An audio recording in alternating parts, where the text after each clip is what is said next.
Let's talk about the dead bedroom. Not the one where somebody's cheated. Not the one where there's explosive fights or ultimatums. I'm talking about the quiet one. The one where you actually do still love each other. You still function well together. You still show up as a team. You still say, I love you. But that fire is gone. The spark, not suddenly. It faded slowly over time. And I know you all can relate to this. Less initiation, more excuses, more tomorrow, and more turning away instead of turning inwards. And most couples lie to themselves about why this actually happens. They blame stress, they blame the kids, they blame age, they blame hormones, and they blame being tired or busy. Those things affect energy. Yeah, I get it. But they are rarely the root of the problem. And this is the truth that most people avoid. She's not bored of you.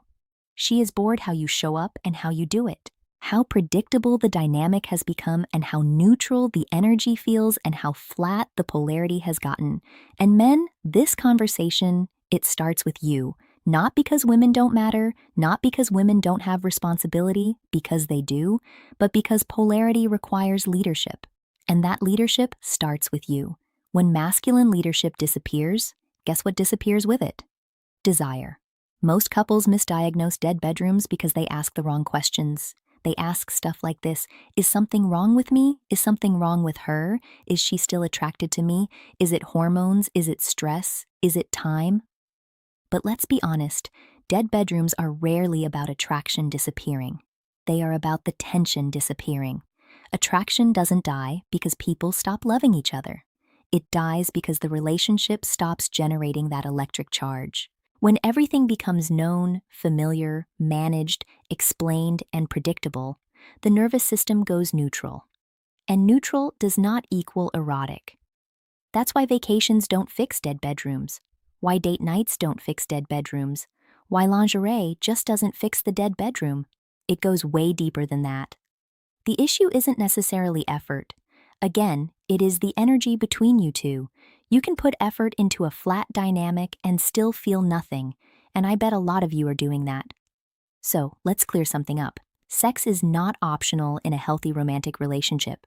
Without sex, you don't have lovers. You have partners, roommates, or co-managers of the same life that you guys are sharing together. Sex is the bonding mechanism. Sex is the glue that keeps you guys together.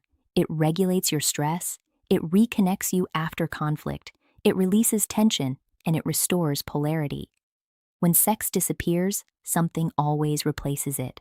Control, resentment, power struggles, emotional withdrawal, passive aggression. And here's the part that makes people a little uncomfortable. Emotional safety alone does not create erotic desire. You can feel emotionally safe with your friends, with your therapist, with your coworkers, with your parents, but you don't crave them and you're not trying to have sex with them. Erotic desire requires contrast, masculine, feminine, direction, surrender, initiation, and response. Without polarity, desire starves. Most dead bedrooms aren't caused by cheating or trauma. Sure, that can be factors of it, sure, but that's not what I'm talking about. They're caused by predictability, the same timing, the same initiation, the same touch, the same pace, and the same outcome. Men, hear this clearly, please. If your body already knows what's going to happen before it happens, so does hers. There's no tension in certainty. There's no suspense. There's no curiosity. Erotic desire lives in the unknown. When a man becomes predictable, he doesn't lose love or respect. He loses his sexual authority. Sexual authority? It's not dominance, though. It's not force, and it's not entitlement. It's presence without need. And when that disappears, a woman's body stops responding even if her mind still loves you. Breaking that predictability is not about just trying new things. Okay, that's a part of it. We gotta try new things every once in a while, but it's also not about just new positions, new locations, or new techniques. That is surface level. Breaking predictability is about interrupting the patterns, initiating then stopping, touching without escalating, creating some anticipation without the resolution, and holding the space without consuming it. Erotic tension grows in restraint.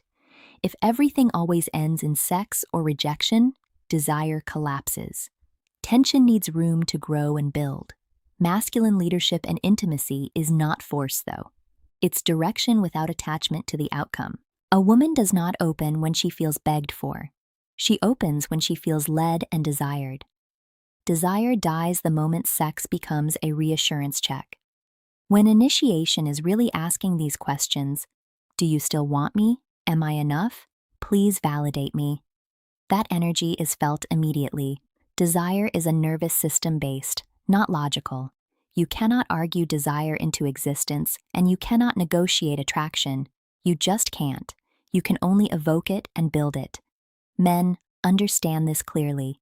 In a relationship, you are the captain of the ship, not the dictator, not the tyrant, the captain, the leader. There is one captain of the ship, not two. The captain does not ask the crew where they're sailing every 5 minutes. He doesn't narrate every adjustment he makes. He does not panic when the waters get rough. He sets direction, he reads the conditions, and he adjusts his course, and the crew relaxes because somebody else is steering, and he's got it. He's in control.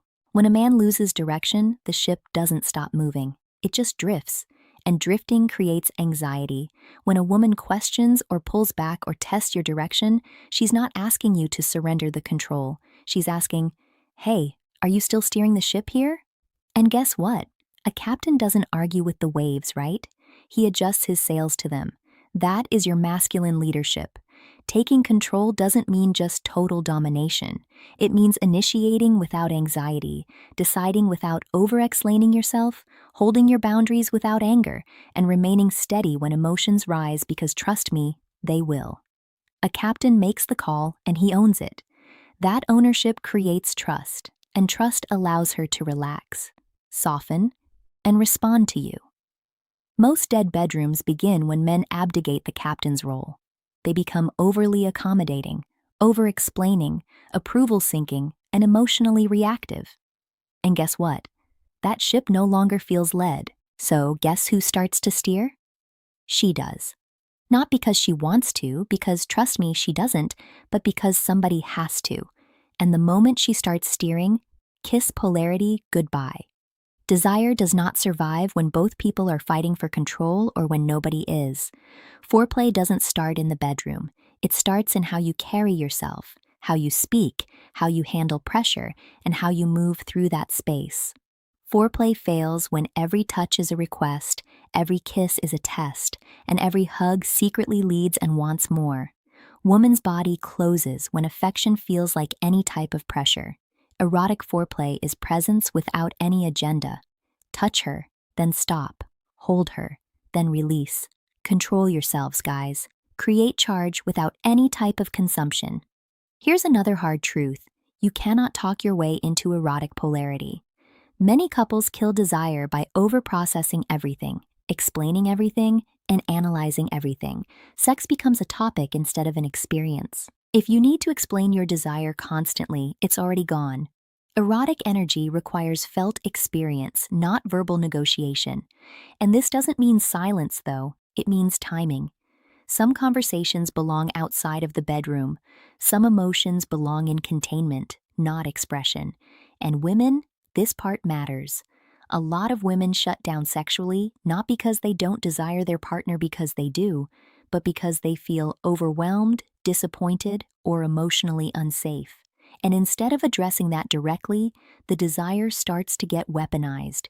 Sex becomes leverage, distance becomes control, and silence becomes punishment. And here's the problem with that. Sexual shutdown is not empowerment. It is the complete opposite. It's manipulation and control suffocates polarity.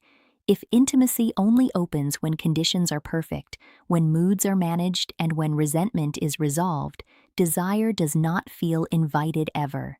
It feels negotiated, and erotic energy does not survive negotiation. Many women say they want a man to lead, right? But then they punish the leadership when it shows up. They correct his tone. They micromanage his approach. They question his decisions. And then they pull back the moment any type of uncertainty appears. So guess what? He stops initiating. Not because he doesn't want you, but because every attempt feels like a test that he's failing. Reopening the desire does not mean giving up your power. That's not what I'm saying. It does not mean tolerating chaos. It does not mean abandoning your boundaries. And it definitely does not mean forcing yourself to be sexual when you're closed.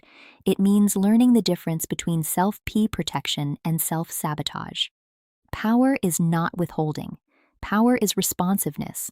And responsiveness means allowing yourself to be moved emotionally and physically without controlling the outcome. It means letting him initiate without correcting, allowing pursuit without managing it, and receiving the touch without deciding where it must go. This is not submission. This is trust. A woman does not lose her power when she softens.